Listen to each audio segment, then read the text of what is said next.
Bien, bonjour à toutes et à tous. Merci de votre présence pour cette table ronde sur agriculture et grandes infrastructures, gouvernance et financement. À l'heure du changement climatique, est-ce que les grandes infrastructures sont possibles, sont souhaitables, infrastructures structurantes, comme il a pu y en avoir au cours du siècle dernier? Est-ce que c'est souhaitable? Est-ce que c'est finançable? Est-ce que c'est gouvernable? Comment financer? Comment gouverner? Ce sont quelques-unes des questions auxquelles les participants à cette table ronde vont essayer de répondre. Comme vous le voyez juste à côté de moi, Cécile Avzar, qui est la directrice territoriale Rhône-Saône de VNF, Voies navigables de France. À ses côtés, Alain Lefebvre, qui est administrateur de Norling Port, la fédération qu'il nous présentera dans un instant. Et à sa gauche, André Bernard, le président de la Chambre d'agriculture de Provence-Alpes-Côte d'Azur et vice-président de la Chambre d'agriculture de France. J'aurais presque envie de demander au public, avant de donner la parole à Cécile Avzar, aux gens qui sont dans la salle, est-ce que vous savez combien de kilomètres de voies navigables y a-t-il en France? Est-ce que quelqu'un aurait cette réponse? Petit quiz, personne ne sait. Vous n'avez pas une idée? C'est quoi? C'est 1000 km, c'est 2000, c'est 3000, c'est 10 000, c'est 100 000?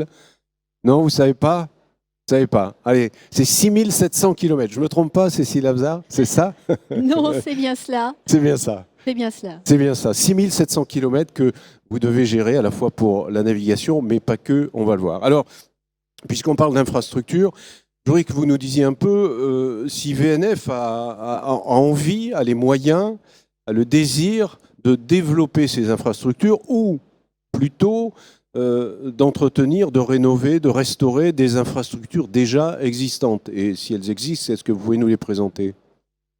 Merci beaucoup. Donc effectivement, 6700 km de voies navigables en France, c'est le plus grand réseau d'Europe quand même, il faut le souligner. Et c'est un réseau qui est parfois, on a l'impression, mieux connu des étrangers que des Français. On a du mal à savoir apprécier ce que nous avons, mais voilà, nous avons cette chance immense.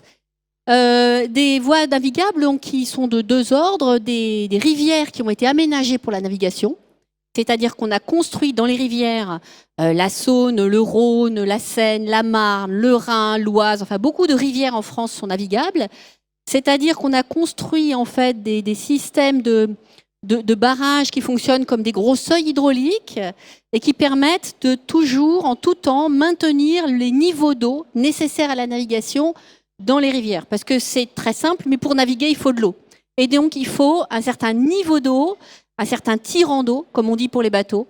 Et donc, nos ouvrages ont pour fonction, justement, eh bien, de retenir l'eau de façon à ce qu'elle s'écoule moins vite à la mer en période d'étiage. Et en revanche, en période de crue, nos ouvrages doivent s'effacer complètement pour ne surtout pas aggraver le phénomène d'inondation. Donc ce sont des ouvrages, pour qu'on comprenne bien, ce sont des ouvrages qui sont sous l'eau, dans le lit des rivières ou des fleuves, etc. Tout à fait. On voit sous forme d'escalier, on pourrait dire ça? C'est ça. Ce sont des ouvrages subaquatiques qui sont en fait des espèces de grosses lames de clapet. Et il suffit de légèrement relever le clapet pour créer une onde et un mouvement qui garantit le niveau d'eau en amont. Et effectivement, plutôt qu'une rivière qui s'écoule d'un point A à un point B selon la topographie naturelle, on a en fait une succession de marches d'escalier qui garantissent un niveau d'eau minimum dans chacun des biefs. Et entre chaque marche, vous avez une écluse. Voilà, qui fait que vous pouvez passer d'un bief à un autre.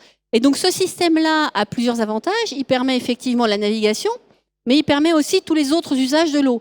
Parce que visuellement et quantitativement, même s'il y a peu de débit entre les biefs en période de sécheresse, il y a de l'eau. Et cette eau, elle sert à d'autres usages, bien sûr, que la navigation. Elle sert à l'irrigation, elle sert à maintenir la pression dans les nappes d'eau potable, elle sert à des industriels qui l'utilisent, voilà, elle sert parfois à des usages nautiques, etc. Enfin, elle sert à plusieurs usages, évidemment, tous les usages de l'eau. Et puis, elle améliore évidemment la qualité de vie des habitants. Ce n'est pas la même chose de vivre au bord d'une rivière dans laquelle il y a de l'eau que de vivre dans une rivière dans laquelle il n'y a absolument plus rien, qui est pratiquement à sec en été. Voilà, donc ça c'est la première chose, c'est effectivement la question des rivières. Oui, des rivières. On va en parler. Juste deux questions complémentaires par rapport à ça. D'abord, de quand datent ces ces ouvrages-là. Et est-ce que vous avez une idée du nombre d'ouvrages sur l'ensemble de ces rivières? Alors là, c'est peut-être une colle que je vous pose. Alors, on a en tout 350 barrages de navigation sur l'ensemble du réseau. Et la navigation, ça a été donc à la fois l'aménagement des rivières et la construction des canaux. C'est une deuxième grande partie importante du réseau navigable. Ça date à peu près de fin 18e, 19e, parce que ça a été lié vraiment au développement de l'industrie. C'est-à-dire que c'était l'époque où il n'y avait pas de capacité de transport, notamment de pondéreux, de tout ce qui était lié à l'industrie et à l'agriculture, bien sûr, à la fois en approvisionnement, donc en import et en export des marchandises. Et donc, tout ça, ça s'est fait pendant la révolution industrielle. Voilà, donc ces aménagements datent effectivement de cette époque. Donc, les rivières aménagées et la construction des canaux. Donc là, les canaux, ce sont des ouvrages artificiels qui ont été faits pour relier les grandes rivières entre elles. Donc, le canal de Bourgogne, par exemple, a été fait pour relier la Saône et la Seine via Lyon, donc le Rhône et la Seine. A été fait le canal du Midi, voilà, exemple extrêmement important et notamment pour l'agriculture, le canal du Nivernais, enfin de très nombreux canaux en France. On date effectivement aussi de cette époque et avait pour fonction de pouvoir connecter les bassins entre eux, connecter les villes entre elles pour le transport de marchandises. Alors ces canaux, ils sont alimentés en fait, nos anciens ont été extrêmement ingénieux. C'est la topographie naturelle qui permet de récupérer dans des réservoirs, qui sont des barrages réservoirs, des retenues collinaires, qui permet de récupérer l'eau. Donc on a en tout une cinquantaine d'ouvrages qui sont des barrages réservoirs comme ça, qui représentent à peu près 165 millions de mètres cubes aujourd'hui et qui alimentent donc un réseau de canaux. Et l'ensemble de ces canaux également, il y a 3850 km de canaux en tout sur les 6700, donc on a quand même un nombre important de canaux en France. Et donc, dans ces canaux, eh bien, effectivement, circule cette eau qui vient, du milieu naturel, qui vient de l'eau de pluie, qui est stockée dans ces barrages réservoirs. Bon, ça c'est le panorama qui doit qui doit permettre à André Bernard d'argumenter à propos des infrastructures indispensables. On a vu, elle date avant même le siècle dernier, au 19e. Comme vous en Provence, en Alpes-Côte d'Azur, le Verdon, Serponçon, ces barrages-là ont permis l'irrigation jusqu'à aujourd'hui, éviter que des territoires se paupérisent parce qu'il n'y aurait plus d'agriculture possible. Donc c'est ce qui a été fait et c'est ce qui continue de se faire à condition de les entretenir et de les faire vivre. Et ça, on en reparlera avec Cécile Avzar. André Bernard. Oui, mais je crois que l'explication qui vient d'être donnée de ce qui a été fait sur les 2 siècles précédents montre bien qu'à une époque, on a su s'adapter à les évolutions, notamment à la révolution industrielle, pour pouvoir transporter des marchandises pondéreuses. Et je rappelle quand même qu'aujourd'hui, une grande partie des céréales sont transportées par voie navigable de France, sur des canaux ou des rivières. Ça finit notamment au port de Rouen, où ça part plus vers l'Europe du Nord. Que les canaux, à certains endroits, ou les retenues dans les rivières, permettent à l'agriculture d'avoir de l'eau pour irriguer, parce que l'agriculture, ça devient de plus en plus difficile, pour ne pas dire impossible, de l'imaginer sans irrigation, avec des techniques d'économie en eau, de pratiques les plus vertueuses possibles. Mais cette eau, il faut en disposer. Et pour faire le parallèle avec les aménagements hydrauliques dans notre région, qui sont le plus ancien, c'est les Romains, c'est les ponts du Gard, puis c'est les papes, puis c'est Adam de Craponne, puis c'est au temps de Napoléon, et puis c'est nos grands-pères qui ont fait Serponçon et le Verdon, qui mettent à l'abri la région sud des grandes sécheresses, puisque je rappelle quand même que les 2 tiers de l'eau consommée dans cette région sud, c'est de l'eau qui est stockée et transportée. Elle était stockée à Serponçon, le Verdon et d'autres petits barrages, et elle est transportée jusqu'au robinet en ville, à Marseille ou à Toulon ou sur la côte. Et une partie de cette eau arrive aussi dans nos champs pour arriver à produire l'alimentation dont nous avons tous besoin. Rappelez au passage que la région sud est la région qui est la moins touchée par la sécheresse en France, alors que nous sommes la plus exposés au changement climatique. Pourquoi ? Parce que depuis des décennies, il y a des aménagements qui ont été faits par les ASA, donc les associations syndicales autorisées, et depuis 60 ans maintenant par la Société du Canal de Provence pour une partie du territoire, ce qui permet de distribuer l'eau au bénéfice des agriculteurs, mais aussi aux autres usagers, puisque quand un canal passe dans un village, les usagers autres qu'agricoles se servent de cette eau. quand on met des réseaux sous pression, puisqu'aujourd'hui on mène par des tuyaux l'eau sous pression dans les territoires, ça sert aussi aux collectivités, aux pompiers, à d'autres usagers. Mais ça, c'est ce que nous faisons actuellement. Mais le réchauffement climatique et l'augmentation du besoin que l'on sent venir pour la nature, pour arriver à produire, parce que sans eau, on n'y arrivera pas, fait qu'il faut qu'on aille plus loin et plus vite, et qu'on a besoin aujourd'hui, pour moi, c'est sécuriser l'eau, la desserte en eau sur les territoires, parce que le territoire sans eau, c'est un territoire qui est condamné.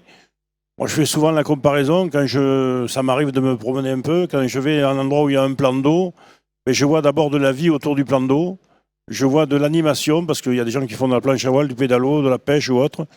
Quand je vais dans une garrigue sèche, effectivement, il peut y avoir quelques lézards qui courent ou quelques araignées, mais il n'y a pas beaucoup de vie. Donc l'eau, on a la chance d'être un pays qui reçoit, même si on a quelques inquiétudes momentanément, mais faut regarder sur une moyenne relativement longue, on a encore des précipitations importantes sur l'année ou sur 2 ans. Cette eau, il faut qu'on soit capable de la stocker. Donc, vous l'avez parlé de barrages pour réguler les canaux. Hein. Je pense qu'au même titre qu'on a fait des barrages pour réguler les canaux, il faut qu'on ait des retenues pour stocker de l'eau quand il pleut et pouvoir la ressortir quand c'est nécessaire.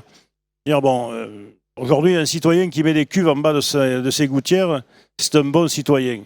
Pourquoi, au niveau collectif, on n'imaginerait pas faire des retenues plus importantes que ce que nous avons aujourd'hui, sans nuire à la vie du milieu? Il y a des possibilités de le faire correctement, mais disposer de cette eau quand on en a besoin, pour le végétal, pour l'alimentation, pour le risque d'incendie et pour tous les autres usages.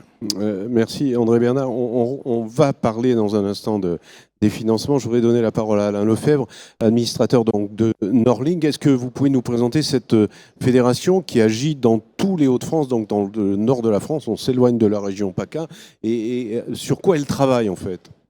Oui, donc l'organisation, c'est d'abord dans la foulée de la création de Medling, on a créé dans les Hauts-de-France Norling Port, donc, qui regroupe également la façade maritime et les ports intérieurs des Hauts-de-France. Et puis on a franchi 2 caps en associant les opérateurs ferroviaires sous le nom de Norling Ferroviaire.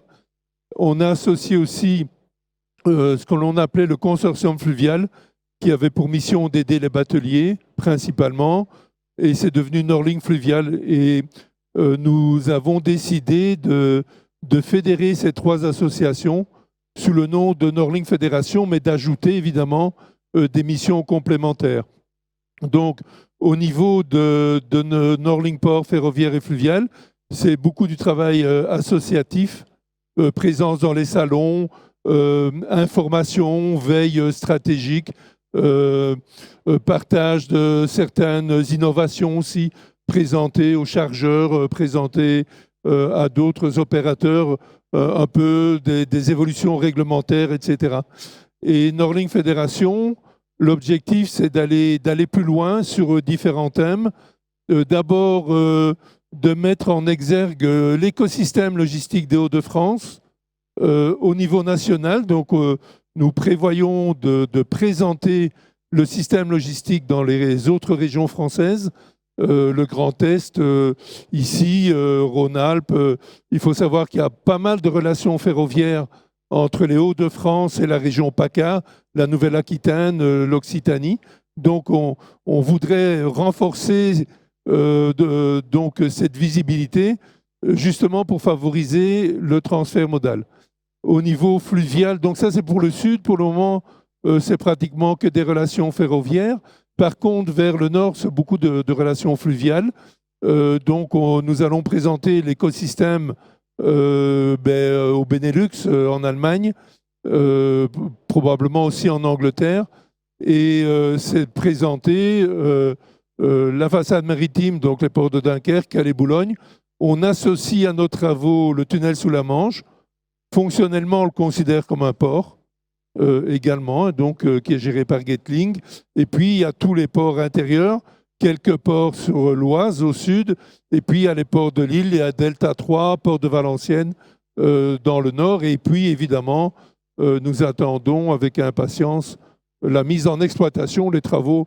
Oui, c'est bien, hein, mais nous, c'est surtout la mise en exploitation du canal Seine-Nord-Europe. Seine-Nord. Alors, on reviendra parce qu'avec tout ce que vous dites, on se dit que la gouvernance ne va pas être facile, mais on en parlera dans la deuxième étape de cette table ronde. Je voudrais qu'on parle financement, parce que pour ces infrastructures, il faut évidemment de l'argent. Et Madame Afzard, vous me disiez, VNF a beaucoup d'ouvrages comme ça, ceux que vous avez présentés. Mais le problème, c'est qu'on n'a pas l'argent pour le financer. Donc, comment on fait déjà sans engager de nouvelles infrastructures pour rénover, restaurer, remettre en action en fait ces ouvrages qui existent déjà? Oui, absolument. C'est-à-dire que sur l'ensemble des ouvrages que j'ai indiqués tout à l'heure, et notamment les barrages réservoirs qui sont ces retenues collinaires, en fait, d'abord dire qu'elles ont effectivement de nombreuses fonctions. Elles ont été construites au départ pour la navigation, mais aujourd'hui, ces retenues, elles servent à plein d'autres choses. Voilà, on imagine assez bien, c'est parfois des ouvrages où on a complètement oublié, elles sont tellement inscrites dans le paysage qu'on a oublié que c'était des retenues artificielles. Et donc, ce sont des lacs, des lieux de loisirs, des réserves d'eau potable, des réserves d'eau d'irrigation, enfin bon, que sais-je. En tout cas, toujours est-il que l'établissement qui les entretient et qui les exploite, c'est Voies navigables de France. Et dans la mesure où ça a été construit au début pour un usage de transport, Voies navigables de France, c'est un opérateur aujourd'hui dans la galaxie de l'État qui est rattaché au ministère des Transports et qui est perçu, historiquement parlant, comme étant un opérateur de transport. En réalité, parce qu'on gère de l'eau, eh bien, on a une vocation qui est vraiment multifonction. On n'est pas qu'un opérateur de transport. Certes, on a une mission de développement de la navigation et du fret, et vous l'avez dit, notamment pour l'agriculture, mais pour le BTP, pour le transport de la marchandise conteneurisée, etc. Le transport fluvial, c'est important. C'est une petite niche en termes de transport en quantité en France, mais pour certaines branches de l'activité économique, c'est absolument essentiel, et c'est même un vrai facteur de compétitivité pour les territoires. Donc, le transport fluvial, c'est important, et on doit le promouvoir et le développer. Mais on a aussi sur les petits canaux du développement touristique qui se fait de plus en plus, qui fait vivre les territoires, etc., avec des retombées économiques, plus tous les autres usages de l'eau, j'en ai parlé. Voilà, on imagine assez bien quand on transporte de l'eau l'importance de toutes ces fonctions. Aujourd'hui, comme en fait on a un budget assez restreint, ces barrages réservoirs, on les a exploités en dessous de leur capacité de stockage maximum. Parce que pour des raisons de sécurité, il faut les entretenir. Pour pas qu'il y ait des ruptures de digues, etc., il nous faudrait des moyens.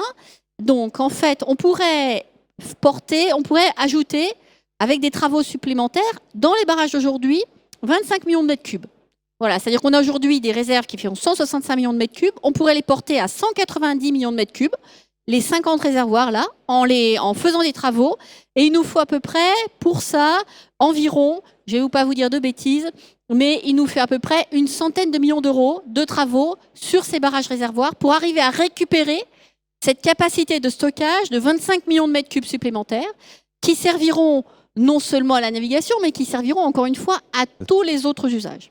Donc effectivement, on a un vrai sujet, mais de la même manière, on sent qu'il faut être plus économe en eau. C'est-à-dire qu'on a des infrastructures qui ont été conçues pour une période où on ne manquait pas beaucoup d'eau. Et donc, on a des rigoles d'alimentation de ces réservoirs qu'il faut qu'on reprenne. On a des fuites dans nos canaux qu'il faut qu'on traite. On a une façon de gérer nos ouvrages qui n'est pas complètement optimisée. Donc, il faut qu'on instrumente nos ouvrages. Il faut qu'on soit capable de gérer l'eau de façon la plus fine possible pour gaspiller le moins possible. Voilà. Donc, on a un certain nombre d'investissements assez importants à faire en gestion hydraulique qui sont, encore une fois, bénéfiques à tous les usages de l'eau. Et pour lesquels, eh bien, effectivement, le budget de VNF seul ne suffit pas. Ouais, et justement, comment on le trouve? Est-ce que vous ne voudriez pas vous sortir du ministère des Transports et aller vers un autre ministère? Alors ça dépend pas de... Je sais bien que ça dépend pas de vous. Non, mais ça dépend pas de nous. Je pense qu'il peut y avoir évidemment une logique à ce que l'établissement ait une fonction de transport primordiale. Je pense que ça me paraît important. En revanche, il faut faire reconnaître le fait que c'est un opérateur de la transition écologique dans les territoires, parce que vraiment, on est sur tous les champs. Parce que le transport également permet de diminuer les émissions de CO2, donc on est complètement là-dedans. Parce que derrière, il y a les sujets de l'eau, il y a les sujets de la qualité de vie. Voilà, il y a tout un sujet, il y a le sujet de la production d'énergie aussi, parce que sur les réseaux d'eau, on peut produire de l'énergie. Donc, on est vraiment un opérateur donc, de la transition écologique. Et aujourd'hui, notre axe d'approche, c'est de travailler avec les territoires et avec les collectivités locales notamment. Donc, on est en train de développer une série de conventions avec les conseils régionaux pour essayer justement de faire participer les conseils régionaux qui ont des compétences dans le domaine du transport, dans le domaine du développement économique, mais aussi dans le domaine de l'environnement, de l'énergie, des plans climat, air, énergie. Voilà, on essaye de travailler avec les collectivités locales pour justement avoir des financements complémentaires sur tous ces sujets-là liés à l'eau et à l'environnement notamment. Alain Lefebvre, est-ce que vous avez les mêmes problématiques que Cécile Avzar et pour, je sais pas, entretenir les canaux, faire en sorte de les restaurer, les ports, l'accès à ces ports, parce que c'est bien joli de construire des ports magnifiques à condition qu'on puisse arriver jusqu'au port et repartir du port. Exactement. Donc c'est fondamental. C'est un accès au territoire, que ce soit la voie fluviale ou les autres réseaux. Mais le port, c'est ce qui permet de transférer la marchandise d'un mode de transport à l'autre. Donc c'est évidemment, et ça le sera de plus en plus, d'avoir une bonne accessibilité au territoire par les transports massifiés. Et là, la voie d'eau, évidemment, a un rôle très important à jouer. Et un des sujets, c'est évidemment l'entretien, la modernisation, tout ce qui est aussi accompagnement de la navigation, numérisation, ça aussi. C'est un thème, tout ce qui est innovation est travaillé très fort au niveau de Norlink et on va intensifier ces travaux avec Euralogistique, donc qui est présent en Hauts-de-France. Et c'est un problème d'accès au territoire, au monde économique. Un port, c'est un outil, ce n'est pas une finalité. Il peut avoir de l'activité de transformation, mais globalement, comme une voie navigable, une route et une voie ferroviaire, ce sont des outils. La finalité, c'est d'alimenter les régions, les populations, les entreprises, permettre des déplacements, pas tout mettre sur la route, etc. Et donc, il y a évidemment l'entretien de l'existant, les canaux, les rivières, les fleuves, et aussi, comme c'est le cas dans les Hauts-de-France, mais le canal se trouve dans les Hauts-de-France, mais il ne va pas servir qu'aux Hauts-de-France. Il va permettre à un bassin de 12 millions d'habitants, l'Île-de-France, d'être lié au réseau fluvial européen à grand gabarit. Concrètement, ça veut dire par la voie navigable, Le Havre à Costanza, à grand gabarit. En remontant sur la Meuse et le Rhin, le Main, le Danube.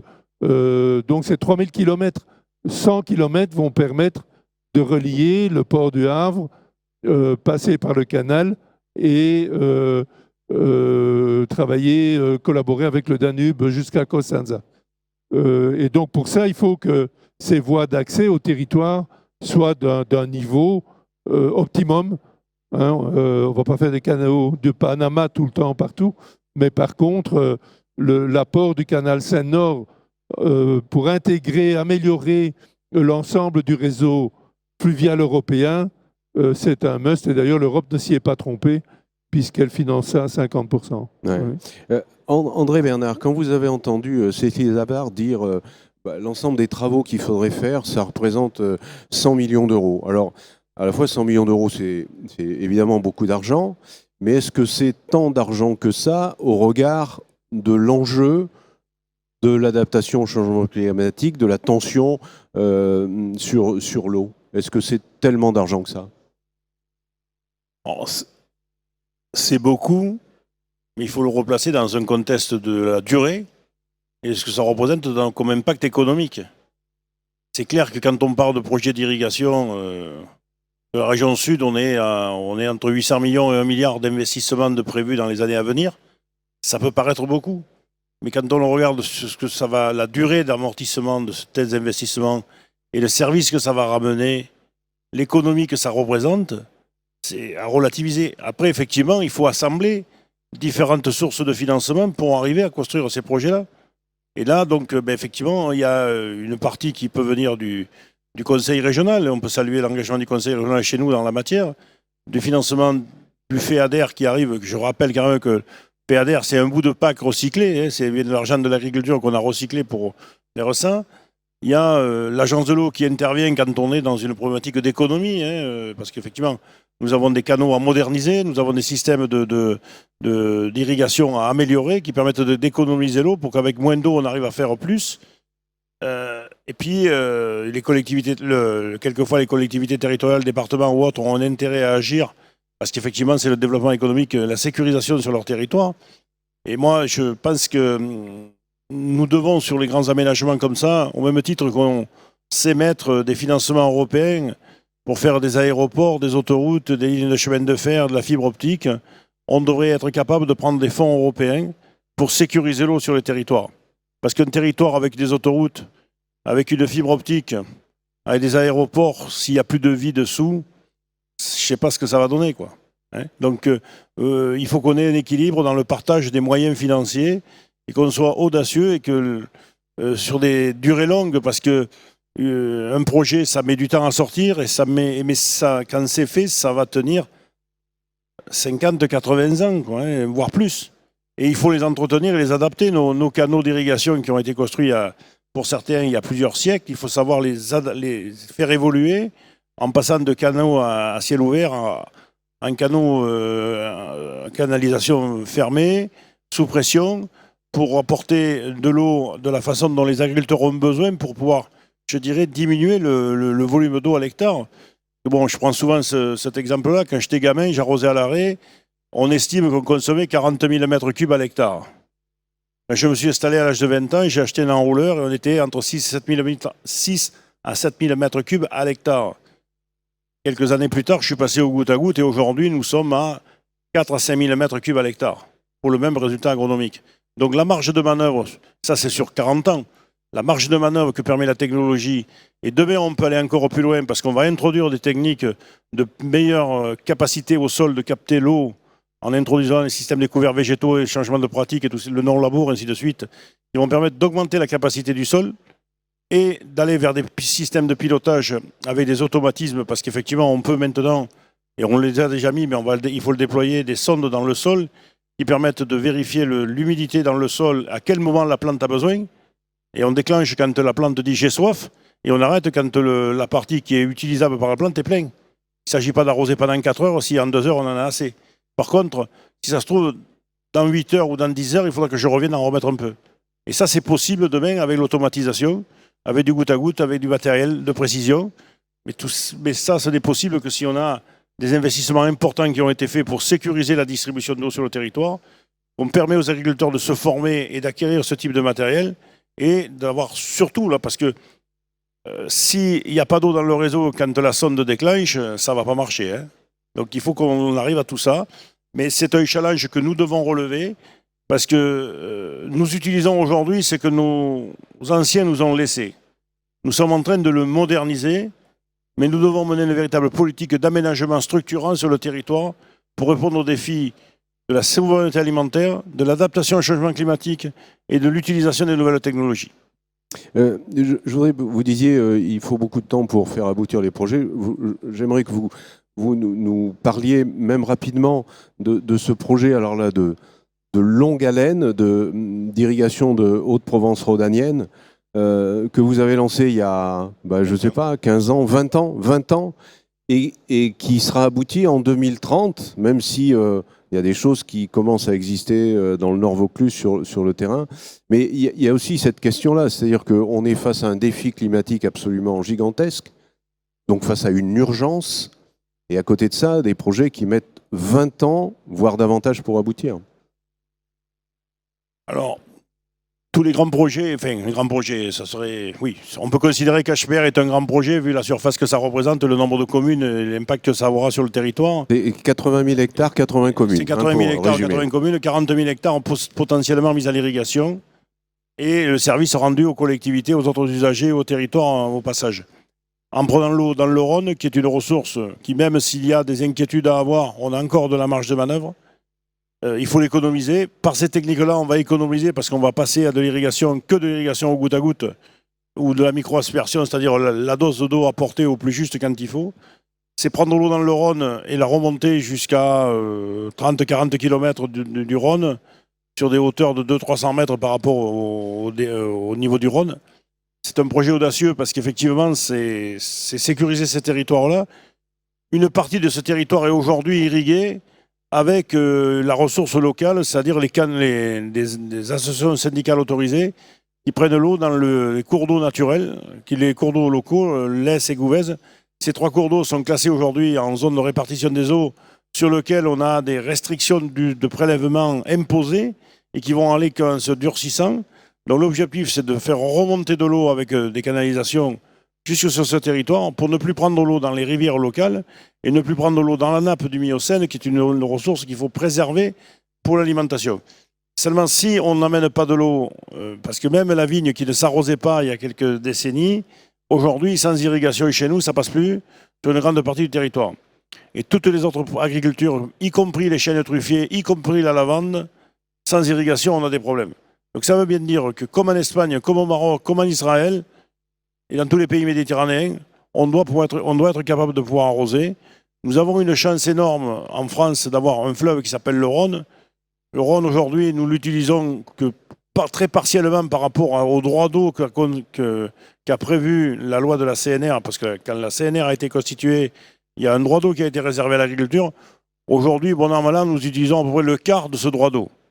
Donc sans exagérer dans un usage, parce que je rappelle quand même, et j'insiste sur le fait que la goutte d'eau, quand elle arrive au pied d'un arbre, au pied d'une vigne ou au pied d'un plant, elle a un coût.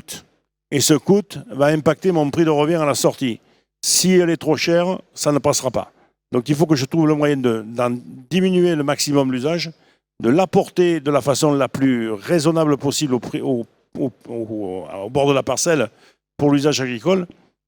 C'est un challenge énorme. Alors oui, il y a bientôt 20 ans que l'histoire a commencé, puisque ça a démarré en 2002.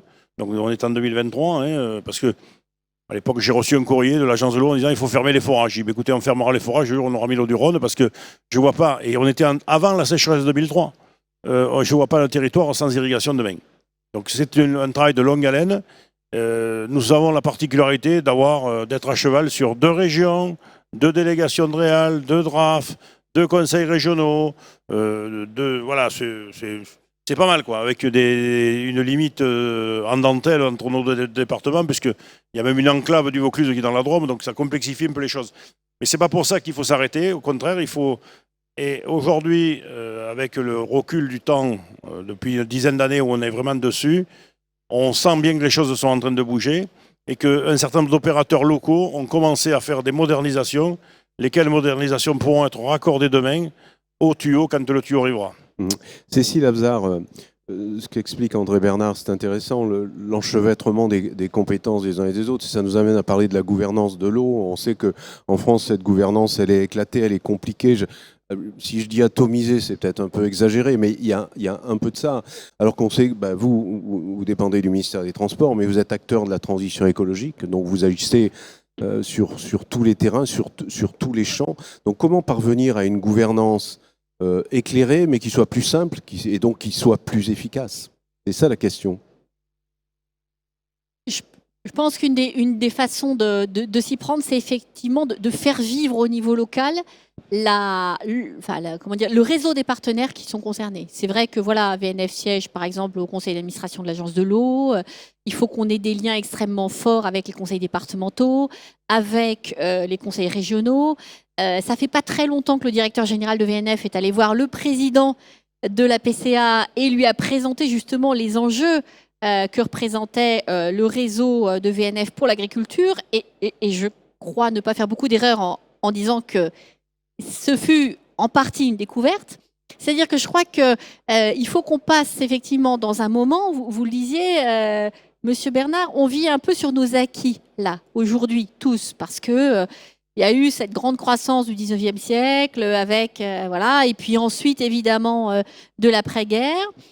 Et là, on arrive dans un moment où, 1, les ressources financières diminuent, et où 2, le climat, les ressources naturelles, etc., sont moins généreuses. Et pour autant, on est de plus en plus nombreux. Et donc, il faut quand même continuer à se nourrir, continuer à garder un niveau de vie qui soit raisonnable et acceptable pour tout le monde et maintenir la cohésion de notre société. Voilà, donc ça fait quand même pas mal d'enjeux, tout ça. Hein. Et c'est vrai qu'on s'est aussi habitué à... Vous disiez, moi je trouve votre témoignage très intéressant en disant, bon après il y a les questions effectivement de coûts. On s'est habitué en 50 ans à payer 2 fois moins cher notre alimentation. 4 fois moins cher, merci monsieur. Peut-être qu'il va falloir aussi... Enfin, on peut aussi évoluer dans une habitude. Je pense qu'on n'imagine peut-être pas aujourd'hui que voilà, les choses s'accélèrent, il y a des phénomènes qui s'accélèrent, qui vont faire que nos comportements, nos priorités vont devoir changer. Moi, il y a autre chose qui me frappe aussi, c'est la complexité pour mener et faire aboutir des projets. Quand vous êtes un opérateur d'infrastructure, que vous êtes maître d'ouvrage pour créer une infrastructure, alors entre les études amont, le cadrage des projets, les impacts environnementaux, les autorisations, les réalisations, les financements, c'est un travail de titan. Il faut évidemment beaucoup de compétences, bon ça ok, mais c'est très complexe et c'est très long. Et effectivement, c'est pas un seul opérateur qui finance, c'est de multiples opérateurs. Donc dès qu'il y a un surcoût, il faut que tout le monde soit d'accord et ça. Enfin bon. Donc ça devient de plus en plus complexe et peut-être qu'on est allé trop loin vis-à-vis de l'urgence que vous indiquiez. Alors c'est compliqué de dire ça parce qu'en même temps, chacun a une bonne raison d'exiger un certain niveau de qualité. Mais après, voilà, il y a jusqu'où on est capable d'accepter, de satisfaire tout le monde dans la qualité au regard des enjeux et de l'urgence. Et donc, jusqu'où on est capable de se faire confiance et de considérer que oui, parfois, il faut céder sur certains points parce qu'il y a une utilité publique qui a été déclarée et qu'effectivement, on y va. Bon, ça, c'est compliqué hein, parce que, encore une fois, c'est des arbitrages politiques, au fond, qui peuvent être acceptés si la démocratie fonctionne, si les gens s'écoutent, se parlent, se font confiance. Et aujourd'hui, ce n'est pas toujours simple sur les territoires. Voilà, parce qu'il y a des représentations des uns vis-à-vis des autres qui sont quand même très ancrées. Moi, je le dis, nous, VNF, pour beaucoup d'acteurs, je le dis un peu simplement, mais on est encore des gros bétonneurs. Voilà, c'est vite dit, mais je crois qu'on se comprend. C'est-à-dire qu'effectivement, on est ceux qui ont construit des canaux, qui ont une vision plutôt infra et pas une vision environnement. C'est effectivement notre culture professionnelle historique, mais on a énormément évolué.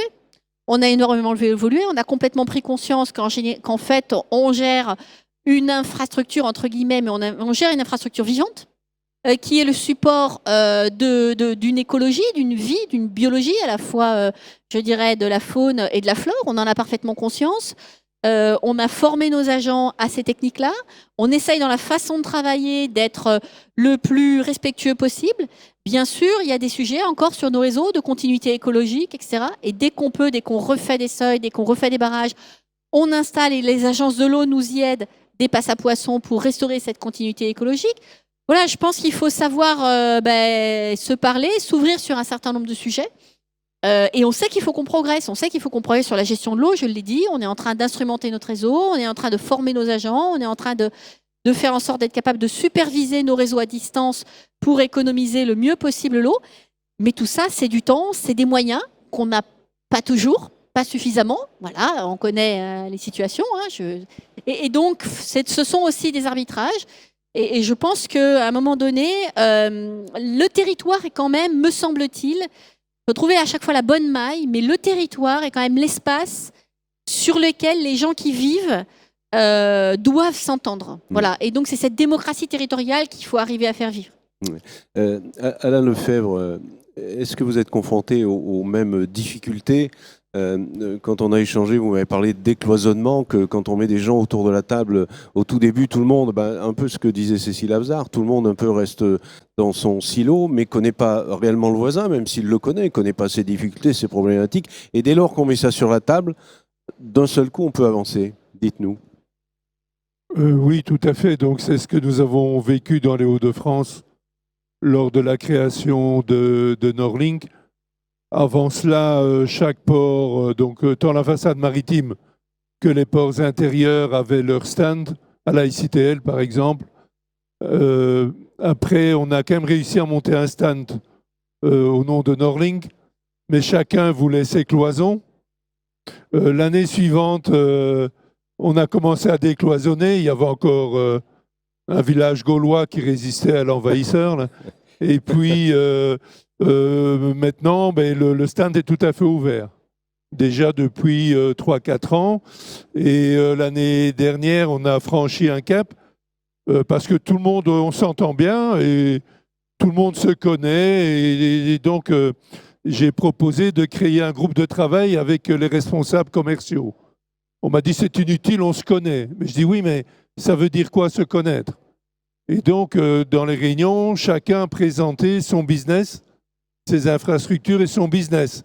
Et puis, on s'est rendu compte que tous les autres, il n'y a personne qui connaissait le port de Dunkerque, le port de Calais-Boulogne, le port de Lille, Delta 3. On a tous appris énormément, alors qu'on se connaissait depuis des années. Et donc, à cela se sont ajoutés, il y a quand même au sein de Norling la présence de l'État avec l'axe Nord. On collabore beaucoup avec la région Grand Est pour tirer des lignes ferroviaires, principalement entre Dunkerque et Metz, mais avec des idées derrière, évidemment. Il y a la présence du Conseil régional. Certains ports sont gérés de manière mixte, et ça, ce n'est pas que dans les Hauts-de-France. Vous avez d'autres ports, notamment sur le Rhin, qui ont franchi un cap, qui était géré par la Chambre de commerce et qui maintenant ont associé, c'est ce qu'on appelle des syndicats mixtes, ont associé les autorités locales. Il reste évidemment les ports gérés par l'État, Dunkerque, Aropa avec Le Havre et Rouen, Marseille, d'autres ports sur la côte ouest. Il y a des ports intérieurs aussi qui sont gérés par l'État, Paris et Strasbourg. La vallée du Rhône, c'est la CNR. Il y a les ports privés, il y a les ports gérés par les chambres de commerce. Il ne reste plus assez de temps pour tout non, rien qu'à faire cette énumération, on se dit, mais on marche sur la tête. C'est-à-dire que comment une poule peut retrouver ses petits au milieu de tout ça et comment on peut avancer ensemble, quoi. C'est ça la question, au fond. Oui. Alors, il faut se coordonner sur des grands thèmes en matière d'investissement, de plus en plus en termes d'économie circulaire, de trouver des solutions entre nous pour alimenter peut-être des usines plus importantes sur la façade maritime, tout ce qui est numérisation, visibilité, j'en parlais au début, visibilité, les systèmes, les écosystèmes logistiques doivent être mieux connus à l'extérieur. Ça, c'est fondamental. Après, c'est vrai que la gouvernance est important, mais ce qui fait les flux, c'est le business. Hein. Et ça, on l'oublie un peu trop. Qu'avant d'avoir le flux, il y a un acte commercial en amont du flux. Un acte d'achat, de vente, qui définit une origine et une destination. Et c'est seulement à ce moment-là que la logistique et le transport rentrent en ligne de compte. Et là, le fluvial peut se positionner ou pas, le ferroviaire, oui ou non, la route toujours. Après, il y a évidemment l'intermodalité qui peut accompagner d'un mode à l'autre, mais c'est d'abord la production, c'est d'abord l'utilisation de la logistique qui devient un producteur aussi de valeur ajoutée par rapport à la marchandise, et c'est tout ça qui définit le business. Après, le business, il va se faire avec ou sans gouvernance.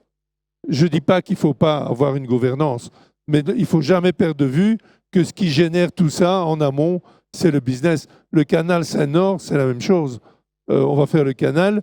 Si on ne déploie pas des moyens pour y développer de l'activité industrielle et servicielle, ce sera un canal de transit entre Rotterdam-Anvers et l'Île-de-France. Et la région de Hauts-de-France va payer, à commencer par l'agriculture, va payer 3000 hectares. Quand je dis va payer en termes de perte de production, pour aucune valeur ajoutée au niveau de la région des Hauts-de-France. Même si le canal il va servir bien au-delà, le canal il se construit dans sa totalité sur le territoire des Hauts-de-France, qui va contribuer fortement au financement du canal aussi, avec les départements. Donc voilà, jamais perdre de vue que la gouvernance, elle doit répondre en termes d'investissement, niveau opérationnel, aux besoins de l'économie, économie industrielle et tout, de plus en plus l'économie touristique aussi, etc. etc.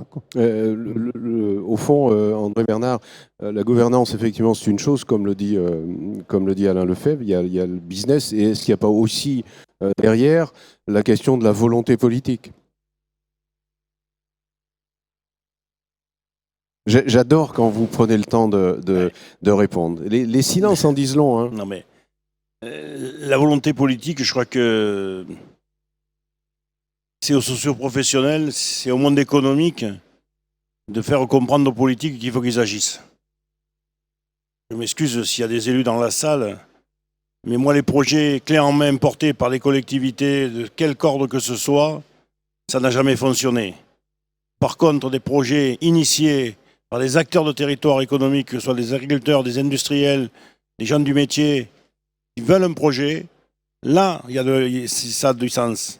Parce que c'est bien la réponse à une préoccupation et non pas une idée voulue d'en haut. Je m'excuse, mais c'est qu'on a des exemples de très beaux projets financés à grands coups de grands moyens, mais qui ont échoué. Parce que ceux qui devaient en être les acteurs n'en étaient pas les initiateurs. C'est bien les initiateurs du système qui doivent porter le projet. Et à un moment donné, le politique qui a une responsabilité, ils ont des CDD de 5 ou 6 ans.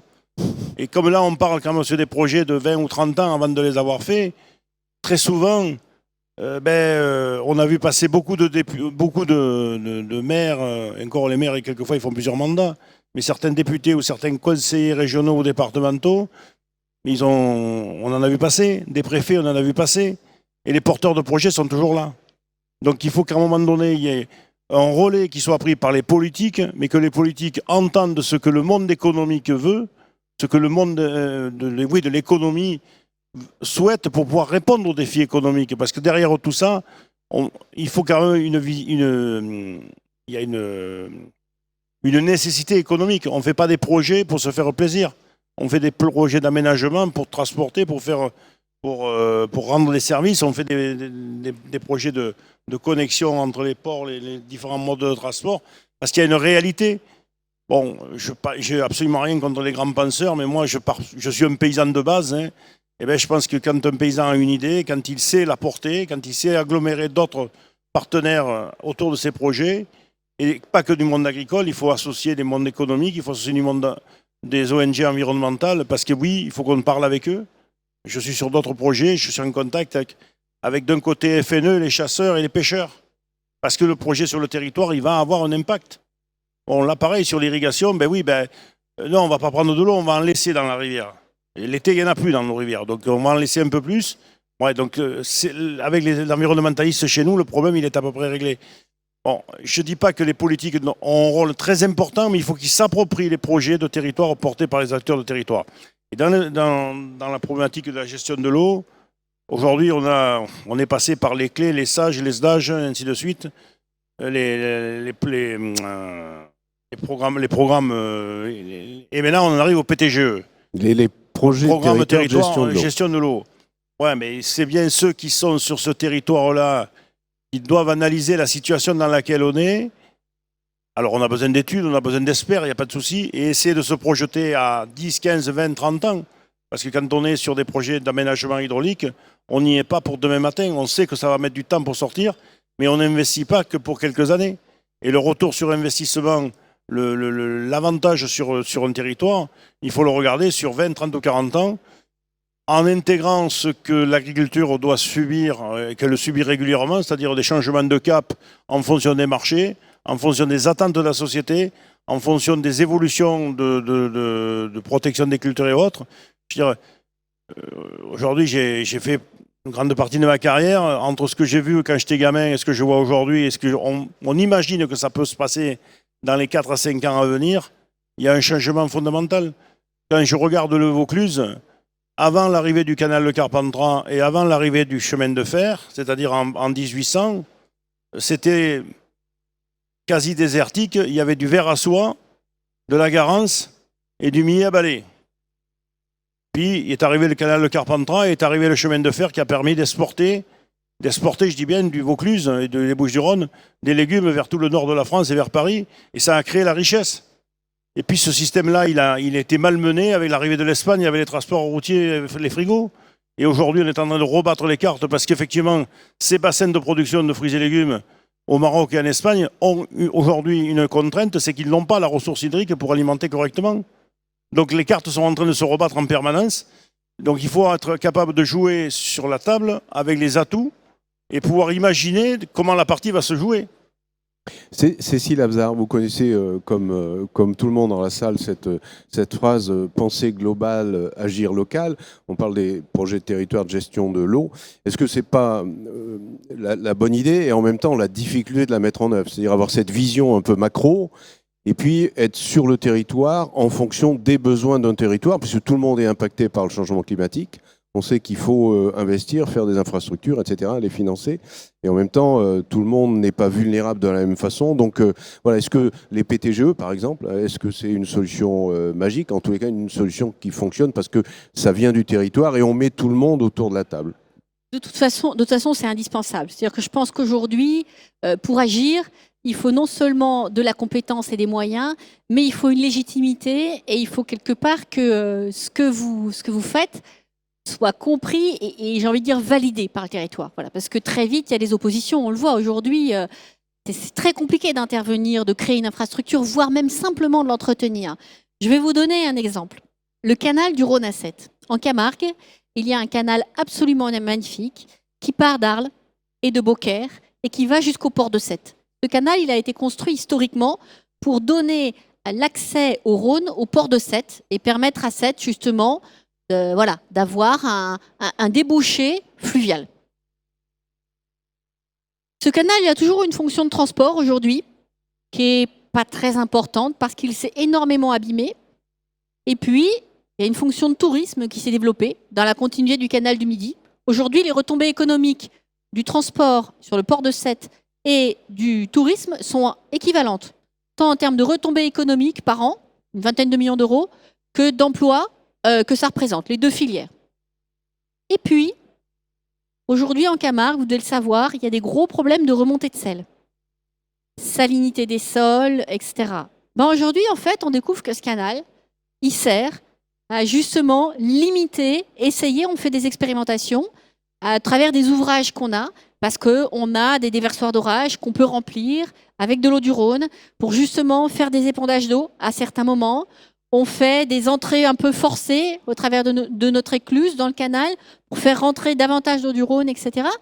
Et finalement, peut-être qu'on lui découvre, et puis il a toujours servi pour l'irrigation, ce canal, et pour le drainage, dans cette région qui est éminemment complexe en termes hydrauliques, eh bien, on lui découvre finalement des possibilités, des vertus, peut-être premières finalement, qu'on n'avait pas imaginées au départ. Et je trouve que c'est très intéressant. Et finalement, nous, on était à la recherche de moyens pour financer la restauration de ce canal, parce qu'il est en train de s'effondrer. Il traverse les étangs de l'Hérault et il est littéralement en train de disparaître. Si on n'utilise que des moyens financiers transport, on ne les trouvera pas parce que l'utilité sociale, j'ai envie de dire, du transport, vu les flux qui sont faits sur le canal du Rhône à Sète, c'est important pour le port de Sète, mais à l'échelle nationale de l'établissement et des moyens, c'est trop peu. En revanche, si on lui reconnaît une fonction de développement touristique, de développement territorial et de lutte contre la salinité, là, tout à coup, ça intéresse un peu plus de monde. Mais ce que je trouve intéressant, c'est ce que vous disiez, Monsieur Bernard, des fois. Moi, je crois qu'aujourd'hui, vraiment, c'est une chance, ces infrastructures pour le territoire. Il faut le voir comme ça. On les utilise pas forcément aujourd'hui pour la raison première pour laquelle on l'a construite, mais constamment entretenir, adapter, utiliser ça avec intelligence, évidemment, au fur et à mesure, pour servir l'évolution de notre société dans tous les besoins qu'elle a autour de l'eau. C'est très important. Et puis en prenant en compte aussi les nouvelles connaissances, parce qu'évidemment qu'on a fait des erreurs. Ce n'est pas parce qu'on a fait des erreurs qu'il faut arrêter de faire. Voilà, donc évidemment, il y a eu des erreurs. Évidemment, il y a des pays tiers, on le voit, l'Espagne, là, on l'a vu il n'y a pas très longtemps, ça fait des choix en termes de gestion de l'eau et d'agriculture qui s'avèrent désastreux aujourd'hui. Voilà, on a fait aussi, nous, des erreurs. Donc, il faut savoir reconnaître les erreurs, il faut savoir progresser scientifiquement sur les erreurs qu'on a faites pour ne pas les recommettre. Mais en même temps, il faut aussi reconnaître ce qu'il y a de bien dans ce qu'on a fait et essayer de le faire mieux qu'on ne l'a fait auparavant. Voilà, c'est ça toute la difficulté. Mais moi, je pense que l'échelle territoriale, c'est ce que je disais, c'est indispensable parce qu'à un moment donné, il y a une forme aussi de relocalisation de la vie, d'appropriation. Les gens s'approprient énormément leur terroir, leur territoire, surtout dans un moment qu'on est en train de vivre où finalement on a une espèce d'angoisse quant à la capacité à vivre durablement dans les territoires dans lesquels on est né, dans lesquels on a grandi. Il y a un attachement extrêmement fort à l'environnement, au terroir, au territoire, peut-être plus fort qu'auparavant. Et donc, il y a une immense attention à ça. Et moi, je pense que, effectivement, je rejoins ce que vous disiez, Monsieur Bernard, la concertation locale à toutes les échelles, que ce soit, voilà, entre guillemets, l'échelle du projet ou du canton, puis l'échelle du PTGE, c'est-à-dire du petit bassin versant, l'échelle du grand bassin versant, l'échelle de l'ensemble du bassin versant. Voilà, la gouvernance de l'eau est extrêmement structurée aujourd'hui. Je pense que tous les territoires sont servis, mais toutes les échelles sont servies, mais il faut vraiment que tout le monde rentre dans cette discussion. Merci beaucoup, Cécile Abzard. Est-ce que, pour terminer, est-ce qu'il y a des questions dans la salle? Alors, on va vous tendre le micro. Je vois 2 mains qui se lèvent. Donc, présentez-vous et posez votre question. Merci. Bonjour, merci pour la présentation. Serge Vidal, je suis là au titre du plan climat 2050 du Parti communiste qui va être présenté prochainement.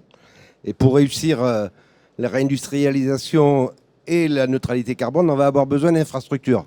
Et j'ai une question, c'est sur les voies navigables, en termes de verrous à l'accroissement du trafic fret, est-ce qu'il y a des verrous en termes potentiels en termes d'infrastructures par rapport à l'accroissement du verrou, du fret, dans la mesure où on postule la nécessité d'une augmentation du fret fluvial.